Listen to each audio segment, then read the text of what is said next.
Bancaria di una filiale di Santa Maria di Sala positiva al tampone e per questo da stamane l'istituto di credito è chiuso. Questo è il cartello esposto da oggi. Per sopravvenute motivazioni organizzative la filiale resterà chiusa dalla giornata di venerdì 20 marzo 2020, si legge. Nessun riferimento ovviamente al fatto che comunque viene confermato anche dalle forze dell'ordine da noi contattate. Già partite dalla ASL le verifiche del caso per capire chi siano i clienti che si sono recati in banca nelle scorse ore.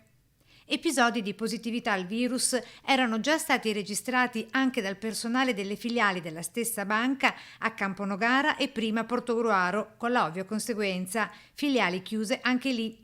I bancari, non soltanto di questo istituto di credito, lamentano di come la gente si rechi allo sportello anche 2 volte al giorno per prelevare appena pochi euro o per caricare la prepagata o per pagare le cambiali, altrimenti vanno in protesto.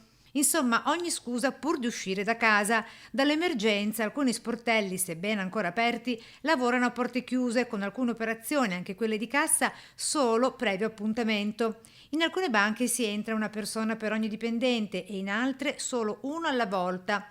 Poche le mascherine anche tra il personale, con i guanti per lo più portati da casa. I sindacati avevano chiesto la chiusura totale degli sportelli bancari per 15 giorni, garantendo esclusivamente servizi online e tramite prelevamento bancomat. Alcuni hanno aderito, altri hanno risposto picche, con alcune filiali che hanno concesso 6 giorni di ferie supplementari, ma da utilizzare solo ad emergenza finita. E viene da aggiungere, sì, ma quando?